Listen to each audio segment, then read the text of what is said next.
હરે હરે ઓ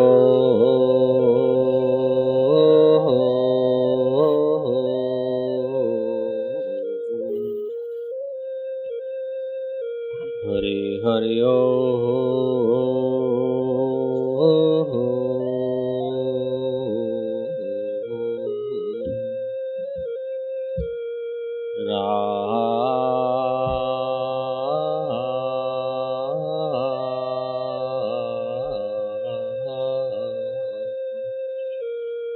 હરે હરે ઓ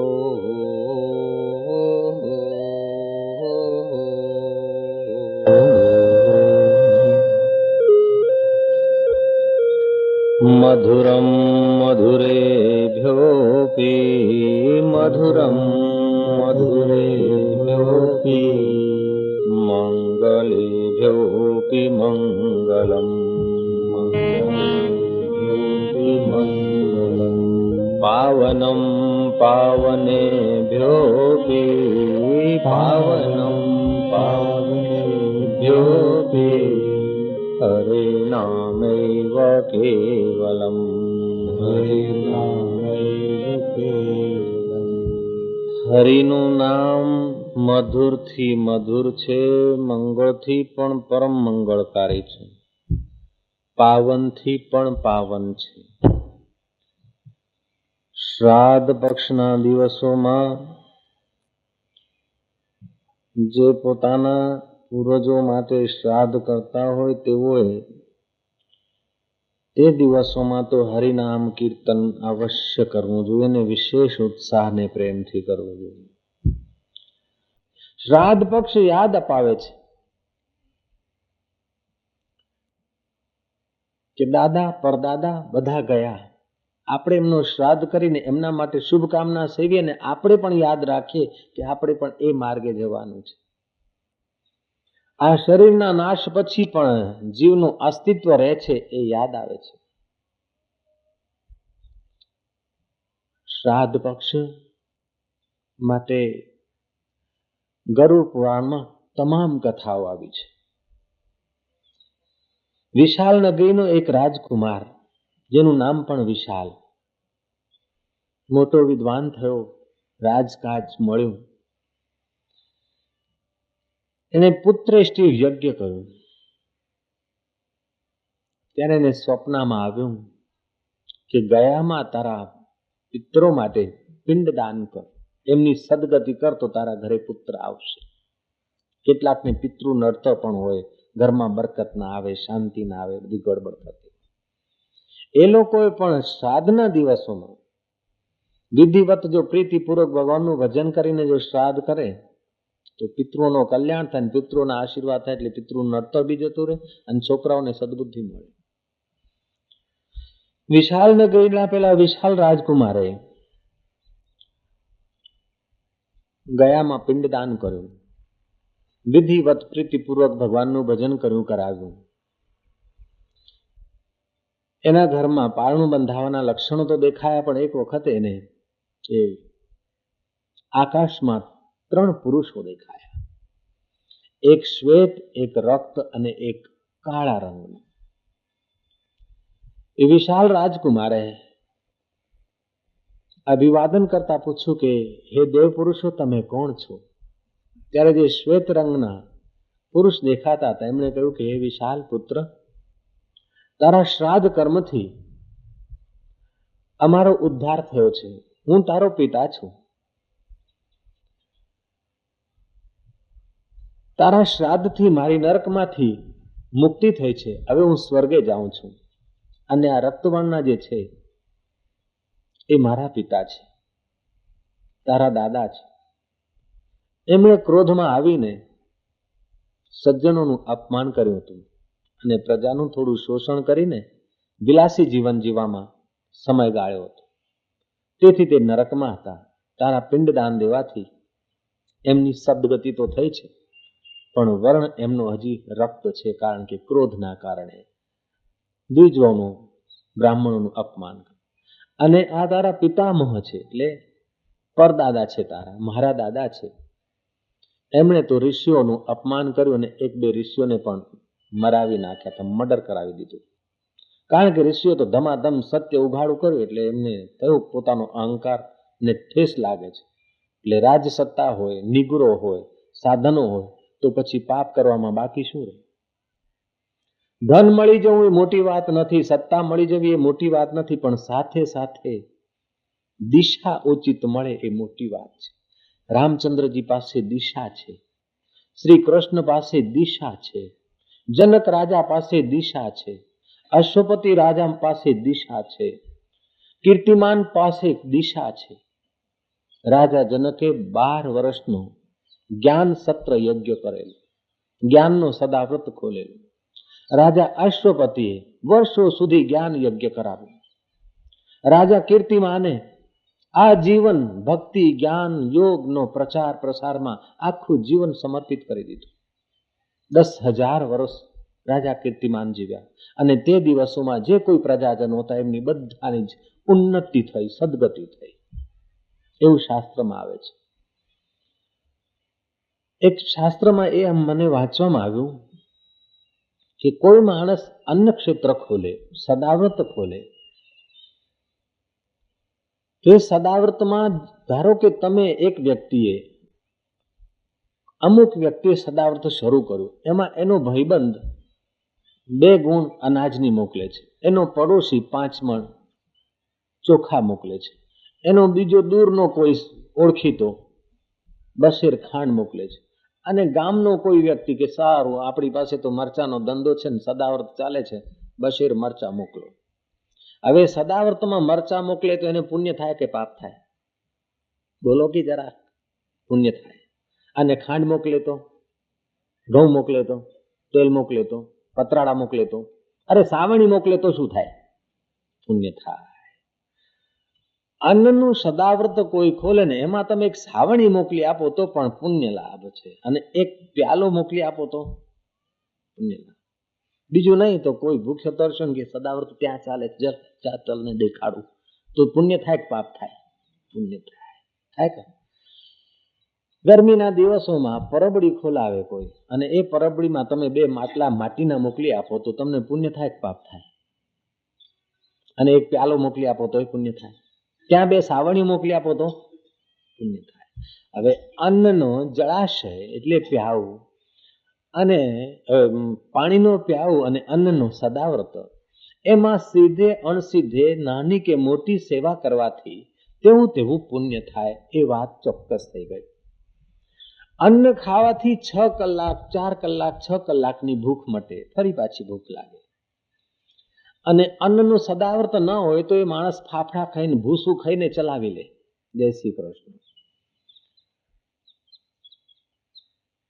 અન્નનો સદાવ્રત ખોલનારને અને સદાવ્રતમાં સીધે અણસીધે અરે નિમક મીઠું મોકલવાથી હે, મરચું મોકલવાથી પુણ્ય લાભ થાય છે.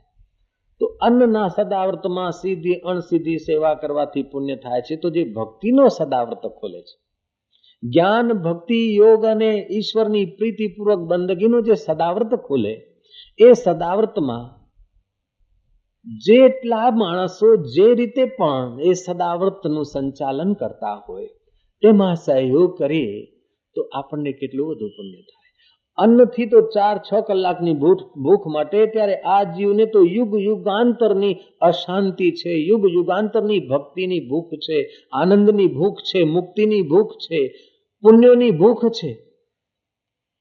તો જે ભક્તિનો સદાવ્રત ખોલે છે તેવા જનકનું અને જનકના કુળનો કેટલો બધો ઉદ્ધાર થયો છે, અને જનકની સાથે જે લોકો ભળ્યા હશે એમનો કેટલો બેડો પાર થયો છે. રાજા કીર્તિમાન અને કીર્તિમાન સાથે જે લોકો આ ભક્તિના સદાવ્રતમાં ભળ્યા હશે તે કેટલા બધા બુદ્ધિમાન લોકો હશે. પાપીનું ધન સદાવ્રતમાં ખર્ચાય નહીં, પાપીનું તન સદાવ્રતમાં કામ આવે નહીં, પાપીનું મન સદાવ્રતના કામમાં આવે નહીં. તુલસી પૂર્વ કે પાપ સે હરિચર્ચા ના સોહાય. પાપીને તો હરિચર્ચા સારી લાગે નહીં, અને પાપી પછી બધું મૂકીને જાય ને પ્રેત થઈને બિચારો ભમે. બેટા, આ તારો દાદા પરદાદો છે, એમણે પાપ કર્યું હતું, પણ હે વિશાળ પુત્ર, તારું વિશાળ હૃદય અને તારું વિશાળ યશ રહેજો કે અમારા ત્રણેયનો તે ઉદ્ધાર કર્યો. હવે વિશાળ છોકરાને તો ખબર નહીં હોય કે પાલનપુર સમિતિ 50 વખત આંટા મારશે ને પછી સત્સંગની તારીખ મળશે અને એ કથામાં મારું નામ ગવાશે, એ દીકરાને ખબર નહોતી. વિશાળ નગરીનો નરેશ વિશાળ, એને ખબર નહોતી.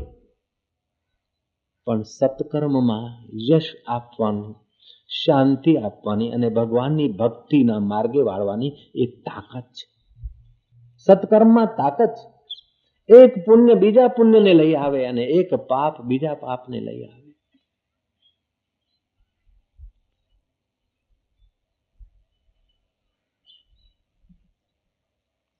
હું 20 વર્ષનો હતો, લગભગ 20 થી 25 વર્ષની ઉંમરમાં મને યાદ છે ત્યાં સુધી મેં અમદાવાદમાં ગડોદિયા બેંક જોયેલી.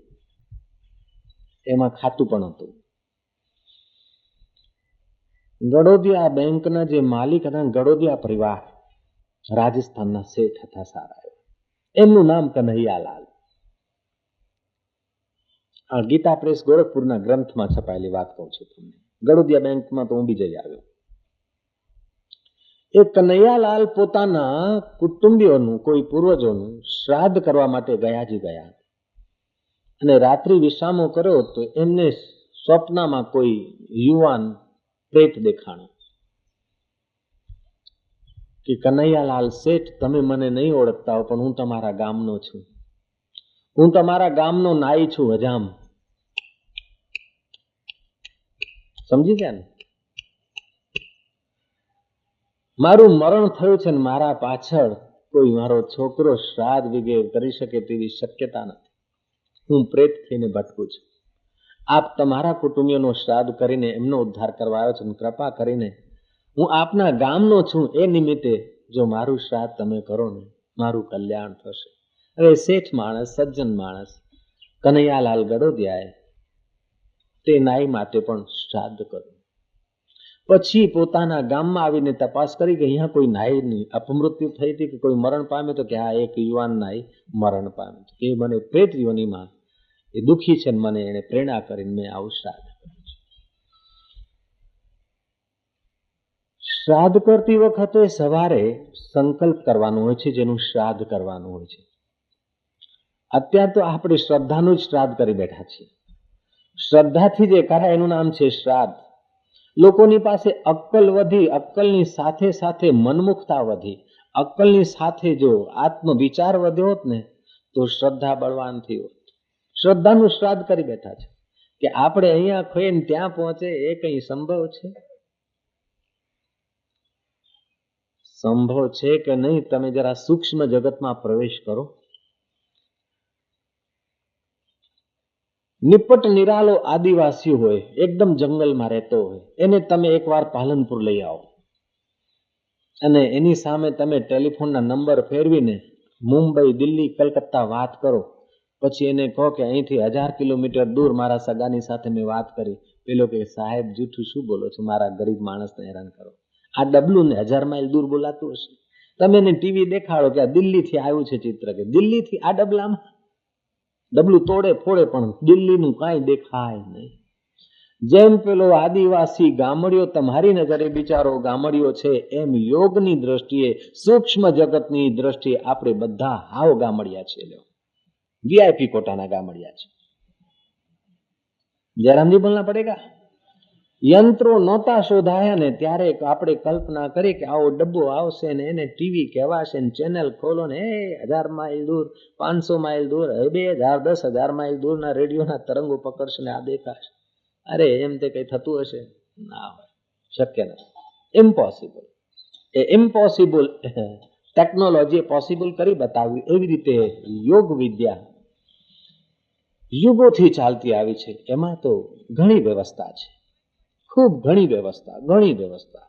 એની આગળ આપણી આ સાયન્સ ને આપણી ટેકનોલોજી તો હાવ બટુકડી, હાવ નથિંગ, કાંઈ નથી. એટલી યોગની શક્તિઓ આપણા અંદર છે અને ઋષિ પદ્ધતિ બધી ગોઠવણ છે. મહાભારતનું યુદ્ધ થાય છે અને વ્યાસજીએ કૃપા કરીને સંજયને આશીર્વાદ આપ્યા. સંજયને ટીવી અને રેડિયો બે ભેગું ખોલવાની તાકાત આવી ગઈ. શ્રી કૃષ્ણ અર્જુન સંવાદ પણ સંભળાય છે અને તે જે થઈ રહ્યું છે એ દૃશ્ય પણ એને દેખાય છે. કરણ મહાદાની હતું. સોના ચાંદી અને વસ્તુઓ ખૂબ દાનમાં આપે, પણ એના ધ્યાન બહાર રહી ગયું કે અન્નદાન જેવું પવિત્ર દાન પણ કરવું જોઈએ. કરણ યુદ્ધ કરતા કરતા વીર ગતિને પામ્યો. એ સ્વર્ગમાં ગયો. એની આગળ જે દાન કરેલું હતું એ 1000 ગણું થઈને થોકબંધ ડગલા થયા, પણ એ થોકબંધ ચાંદી કે સોનું ખવાય નહીં, હીરા કે જવેરાત ચવાય નહીં. ત્યાં તો ખોરાક જોઈએ. ખોરાકનો દાન નથી કર્યો તેથી તમને ખોરાક મળશે નહીં. મેં જાણી જોઈને ઉપેક્ષા કરી નથી, મને ખબર નથી એ વિશે, તેથી કંઈક રાહત કરી આપો. તેજસ્વી કરણની પ્રાર્થના સાંભળીને યમરાજાએ, ભગવાન ધર્મરાજાએ કહ્યું કે એક પક્ષની તને રજા આપું છું. મૃત્યુલોકમાં જઈને સત્કર્મ કરો જઈને. કરણે જે દિવસ, જે પક્ષમાં, જે 14 દિવસમાં સાધુ સંતો, ઋષિઓ, મુનિઓ, બ્રાહ્મણો, મોહતાજો, અનાથો, દીન દુખિયાઓને અન્ન અને જળથી તૃપ્ત કર્યા, મહાપુરુષોને આદર અને દક્ષિણાથી તૃપ્ત કર્યા, તે પખવાડિયું હતું ભાદરવા વદ. એ ભાદરવા વદના પખવાડિયામાં તે વીરે ખૂબ અન્નદાન વગેરે કરીને લોકોને તૃપ્ત કર્યા. યમપુરીએ પહોંચ્યા એટલે યમરાજ પ્રસન્ન થઈને વીરને કહે છે કે આ પક્ષમાં કોઈ પણ લોકો પોતાના પૂર્વજો માટે શ્રાદ્ધ વગેરે કરશે તો એમને અનંત ગણું થઈને મળશે. આને શ્રાદ્ધ પક્ષ કહેવાય છે. શ્રદ્ધયા ક્રિયતે ઇતિ શ્રાદ્ધ, જે શ્રદ્ધાથી કરવામાં આવે છે ને શ્રાદ્ધ કહેવાય છે. શ્રદ્ધયા દીયતે યત ઇતિ શ્રાદ્ધમ. શ્રાદ્ધના દિવસોમાં તો ખૂબ પ્રસન્ન ચિત્તે એ આંસુ પાડી પાડીને જે પૂર્વજોને જમાડે એ અન્ન પ્રેત યોનિને પ્રાપ્ત થાય છે. જે દિવસે શ્રાદ્ધ કરવાનું હોય તે દિવસે મોટા મોભાદાર વ્યક્તિઓને આમંત્રણ નહીં આપવું જોઈએ, નહીં તો મોભાદાર વ્યક્તિની ખુશામતમાં તમારું ધ્યાન ત્યાં જશે ને પિતરોનો અનાદર થશે, પિતરો નારાજ થશે. ગરીબ અથવા આપના હિતચિંતક હોય થોડા ગણ્યા ગાંઠ્યા લોકોને જમાડો, બરાબર છે. ભગવાન રામચંદ્રજી શ્રાદ્ધ કરેલું, એકનાથજી મહારાજે પણ શ્રાદ્ધ કરે. એકનાથજી મહારાજ દર વર્ષે શ્રાદ્ધ કરતા. ભાદરવા વદ નોમ એ ડોશી નોમ કહેવાય છે. માં સધવા અથવા વિધવા સ્વર્ગે સિધાવ્યા હોય અથવા એની મરણની તિથિ આપણને કોઈની યાદ ના હોય તો ડોશી નોમના દિવસે વૃદ્ધાઓનું શ્રાદ્ધ કરો તો એમને પહોંચે છે. બાળા ભોળા તેરસ, બાળા ભોળા નાના બાળકો ભૂલકાઓ સ્વર્ગે સિધાવી ગયા હોય, તેરસના દિવસે કરો તો એમને પહોંચે છે. ઘાયલ ચતુર્દશી, અમાવસથી 1 દિવસ પહેલા જે લોકો એક્સિડન્ટ દ્વારા કે બીજી કોઈ ઘટના દ્વારા ઘાયલ થઈને સ્વર્ગે સિધાવ્યા હોય તેમના માટે શ્રાદ્ધ કરો તો આ ભાદરવા પક્ષના 15 દિવસમાં તે શ્રાદ્ધ પહોંચે છે. તમે ગામ લોકો માટે કરો ને, એમનો તમારી સાથે કોઈ સંબંધ ના હોય તો પણ યમરાજના વરદાનના બળે લઈને શ્રાદ્ધ પહોંચે છે. હવે અહીંયાનું ચલણ અમેરિકામાં ડોલર થઈને મળી શકે અને અમેરિકાના કે લંડનના પાઉન્ડ અહીંયા રૂપિયા થઈને મળી શકે તો પછી આ તમારી બનાવેલી બટુકડી સરકાર એ ચલણ બદલી શકે તો ઈશ્વરે બનાવેલી સરકાર એ તમારા શ્રાદ્ધની વસ્તુ ત્યાં ચલણ બદલીને પહોંચાડી શકે. એમાં શું સંદેશ છે, શું આશ્ચર્ય છે. ધારો કે તમારા પિતા અત્યારે પિતૃલોકમાં નથી પણ મનુષ્ય છે અને તમે શ્રાદ્ધ કરો છો તો એ શ્રાદ્ધના બળે તે દિવસે તેમને વિશેષ કાંઈક લાભ થશે. મેં એ જોયું છે, મારા પિતા નિમિત્તે મેં કર્યું અને મનુષ્ય યોનિમાં છે અને તેને તે દિવસે કાંઈક લાભ થઈ જાય છે. જયરામજી બોલના પડેગા. ધારો કે તમારા પિતા પિતામહ જેના માટે તમે શ્રાદ્ધ કરો છો એમની મુક્તિ થઈ ગઈ છે, તો તમારું કરેલું શ્રાદ્ધ ક્યાં જાય? તમે કોઈના માટે મની ઓર્ડર કરો અને એ માણસે ત્યાંથી ઓફિસ કે ઘર બધું બંધ કરી દીધું, ત્યાં છે જ નહીં, તો એ મની ઓર્ડરનું શું થાય? તમને પાછું મળે એ પુણ્ય તમારા નામે જમે થઈ જાય. જેને સત્કર્ત્ય તરફ રુચિ નથી ને આમ સત્કર્મમાં સમય કે શક્તિ કે ધન વપરાતું નથી, એનો સમય શક્તિ ને ધન વિલાસિતામાં વપરાશે, એનું મન પ્રાણ અને જીવન નીચેના કેન્દ્રોમાં આવશે. કર્યા વિના તો રહેશો નહીં. તમે શ્રાદ્ધ ને પુણ્ય નહીં કરો તો ડિસ્કો વિસ્કો કરશો, બીજું શું કરશો? મહેફિલ કરશો. હરિનામનું કીર્તન નહીં કરો તો ડિસ્કો કીર્તન કરવું પડશે, જે પ્રાણ અને મનને નીચેના કેન્દ્રોમાં લઈ જાય છે. ત્રેતાયુગમાં મહોદયપુર પ્રભુવાહન રાજા રાજ્ય કરતો હતો. એક વખતે શિકાર ખેલવા ગયો અને પોતાના સાથી સંબંધીઓથી છૂટો પડ્યો. હિરણની પાછળ પાછળ દોડતા દોડતા પ્રભુવાહનને એક વિશાળ તળાવ દેખાણું. એ થાકેલો પાકેલો રાજા એ તળાવની નજીક ઘોડાને બાંધીને સહેજ વિસામો લેવા ગયો. એવામાં એણે જોયું કે ઊભા ઊભા વાળ, અંદર આંખો, એક ભયાવહ હાડપિંજર પણ ચાલતું, જાણે હાડપિંજર અને ઉપર ચામડીનું ફક્ત લગાડ્યું એવું એક વિકૃત રૂપ રાજાને દેખાણું. પ્રભુવાહન રાજાને. રાજા પહેલા તો જરા બીયો, ડરી ગયો, પણ રાજા સત્કર્મ કરતો હતો, પુણ્યાત્મા હતો. રાજાએ હિંમત કરી અને એ પ્રેત આત્મા સામું જોયું કે તું કોણ છે, અહીંયા કેમ આવ્યો છે? એ પ્રેત કહે છે કે હે પ્રભુવાહન, તમારા જેવા તેજસ્વી રાજા આ અરણ્યમાં કઈ રીતે પહોંચ્યા છે, મને આશ્ચર્ય થયું છે. એ પ્રભુવાહન, હું તમારા નગરનો જ એક દુષ્ટ આત્મા હતો. મારી પાસે ધન હતું, વૈભવ હતો, પણ એ ધન વૈભવને સાચવી સાચવીને હું મરણ પામ્યો. પાછળથી મારી બુદ્ધિ સુધરી, મેં સત્કર્મ તો કર્યા, પણ મારું શ્રાદ્ધ કર્મ કરે તેવો કોઈ મારી પાછળ હતો નહીં, તેથી મારા સત્કર્મ ફળ્યા નહીં.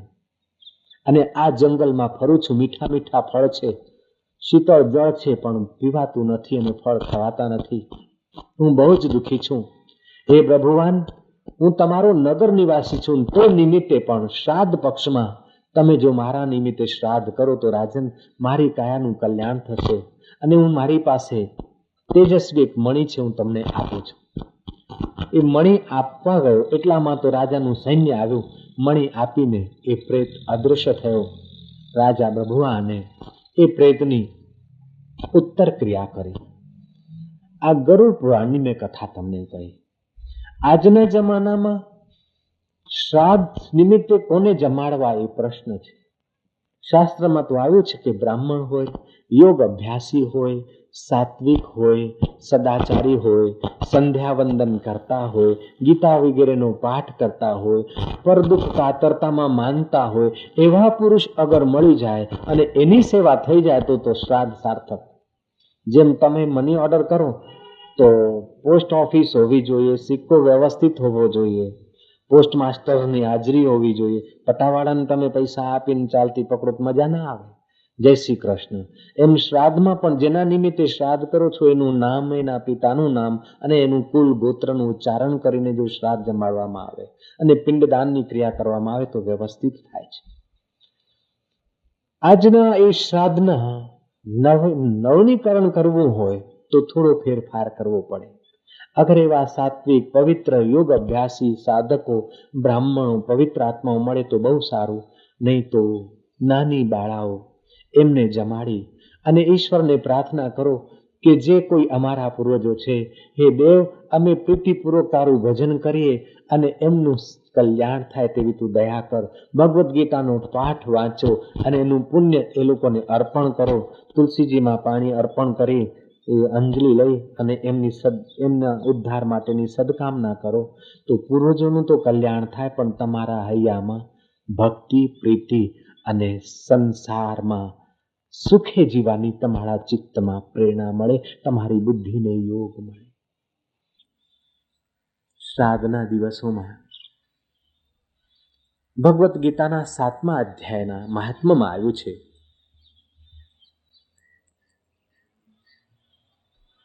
કે એક સોદાગર મિત્રો સાથે ધંધો કરવા ગયો અને રાતવાસો કોઈ એવી જગ્યાએ કર્યો કે બખોલમાંથી સર્પ નીકળ્યો અને સર્પે એને દંશ આપ્યો અને મરી ગયો. સાથીઓ જ્યારે પોતાના ગામ પાછા આવ્યા ત્યારે એના છોકરાને પિતાની જે મિલકત હતી એ આપી અને તારા પિતાને અમે ઉત્તર ક્રિયા કરી દીધી. તારા પિતાને સર્પદંશ થયો ને મરી ગયા છે, એના માટે તું સત્કર્મ કર. એણે શ્રાદ્ધ વગેરે કર્યું પણ એની કોઈ સદગતિ થઈ નહીં પિતાની. છોકરાઓને પિતા માટે વહાલ હતો. વેપારીને પૂછ્યું કે મારા પિતાની મૃત્યુ કઈ જગ્યાએ થઈ, કે તે જગ્યાને વૃક્ષની બખોલ બતાવી દીધી. છોકરાઓએ ત્યાં ખોદકામ ચાલુ કર્યું. એ બાંબીમાંથી ધીરે ધીરે ઊંડી બાંબી મળી અને અંદરથી એક સાપ નીકળ્યો વિષધર. એ કહે છે કે બેટા શું કરે છે તું? કે મારા પિતાને જે સર્પે માર્યો છે એનો હું નાશ કરીશ. કે બેટા તારો અભાગ્યો બાપ હું છું. સર્પે મને દંશ કર્યો, સર્પનું ચિંતન કરતા કરતા મારા પ્રાણ છૂટ્યા એટલે હું સર્પ થયો છું. હવે મારી સદગતિ માટે તું એક કામ કર, ભગવદ્ ગીતાનો પાઠ કરનાર પવિત્ર દ્વિજોને તું જમાડ અને ભગવદ્ ગીતાનો પાઠ કરીને એનું પુણ્ય મને તું અર્પણ કર, તો મારી સદગતિ થશે. ભગવદ્ ગીતામાં તત્વ જ્ઞાન છે. ભગવદ્ ગીતામાં આત્મલાભ શીઘ્ર પ્રાપ્ત થાય તેવી વાતો છે. તો મારી તો આપ શ્રી બધાને સલાહ છે કે આ દિવસોમાં ભગવદ્ ગીતાનો પાઠ કરો, ભગવાન નામ સંકીર્તન કરો, ઘરમાં જવ તલ ખાંડ ઘીનું મિશ્રણ કરીને ધૂપ કરો, ઘરમાં સત્વ ગુણ વધે.